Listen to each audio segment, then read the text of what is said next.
Tribunal Constitucional pa pleno huñunakuyninpi, iskay waranja iskay chunkayuq watapas suqtapachak pusaq chunka pusaqniyuq yupaychasqa expedienteta hatipaspam tantiarhamunku Venezuela llaqtayuqkuna utaq huk suyumanta yaykumuqkunapas hatipasqa kanankupaq ichapas ñakariypi kaqkuna warmakuna waynasipaskuna yuyaqkuna unhuqkuna trata de personas nisqawan kaqkuna utaq abuso sexual nisqawan kaqkunapas hatipasqam kanhaku waranja kimsapachak pichkachunkayuq yupaychasqa decreto legislativopa chunkajuqniyuq artículo nisqanmanhina migraciones leypi.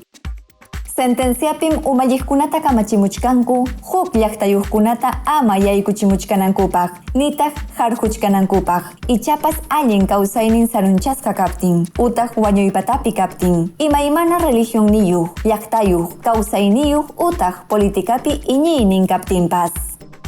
Chay hinallataqmi hatipaykunata allinta hispichimunanku huk llaqtayuqkunapa imayna kawsaynin kasqantapas autoridadkunaman riqsichinankupaq.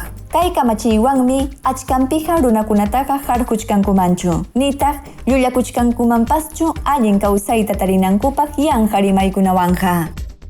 Chayna kaptinmi autoridadkunapa yuyaymanamusqankuta Tribunal Constitucional uyarhamun. Kamachiyninku maykama chayasqanmanhina visa nisqata huk llaqtayuqkunamanta mañaspanku Perú suyuman yaykuchimunankupaq ichapas calidad migratoria humanitaria hatipaywan kasqanku raykulla.